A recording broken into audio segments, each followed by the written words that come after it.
ඉතින් සුනිල් මාම නම් මේ කකුල කැපුවයි කියලා නෙමෙයි බොහොම සතුටෙන් ඉන්නවා. එදා වගේම තමයි. පෙර සුනිල් මාම තමයි අද. ඒකත් එහෙම තමයි. ඉතින් මට හැබැයි පසුගිය මාසවල දෙකකට කොහෙද මට සින්දුවක් දාගන්න බැරි වුණා. ඒ දාගන්න බැරි වුණේ මොකුත් නෙමෙයි මගේ පුතාගේ ෆෝන් එකෙන් දාන්නේ. ඒ ෆෝන් එක කැඩුනා. ඒකෙන් තමයි ඒක දාගන්න බැරි වුණේ. ඒ මාස දෙකටම උනේ ඒක තමයි. නැතුව වෙන දෙයක් නෙමෙයි. කමන්නේ දැන් ඉතින් හරි.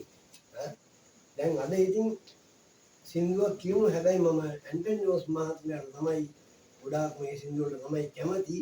නමුත් මම මිල්ටන් පෙරේරා මහත්මයාගේ සින්දුත් කියනවා. මම අද කල්පනා කරා මිල්ටන් පෙරේරා මහත්මයාගේ ජේ.ඒ. මිල්ටන් පෙරේරා මහත්මයාගේ සින්දුවක් කියන්නේ. අපි කියමු. පොඩි කාලේ අපි දෙන්නා සුදු වැලි පාරේ ගයමින් ගිය හැටි මතකද ගම් තීරේ පොඩි කාලේ අපි දෙන්නා සුදු වැලි පාරේ ගයමින් ගිය හැටි මතකද ගම් තීරේ පොඩි කාලේ අපි දෙන්නා සුදු වැලි පාරේ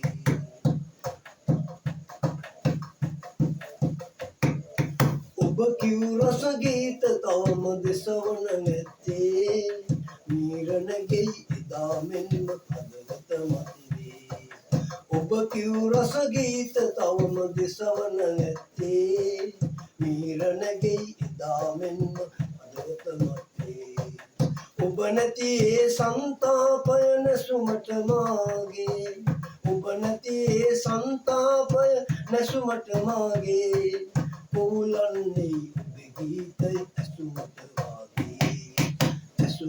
වාගේ පොඩි කාලේ අපි දෙන්නා සුදු වැලි පාරේ ගයමින් ගිය හැටි මතකද ගම් තීරේ පොඩි කාලේ අපි දෙන්නා සුදු වැලි පාරේ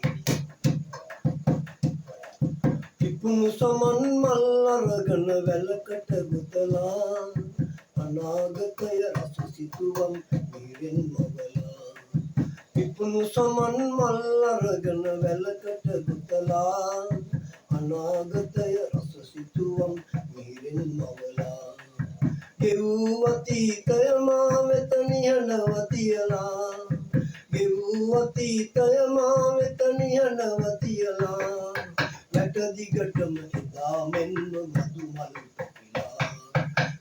මල් පිපිලා පොඩි කාලේ අපි දෙන්නා සුදු වැලි පාරේ ගයමින් ගිය හැටි මතකද ගම් තීරේ නිල් දිය මත මහ නෙල් මල් පිපිලා තවමත් ඔබේ රුව පෙන්වයි අසට දිලීලා පොඩි කාලේ අපි දෙන්නා සුදු වැලි පාරේ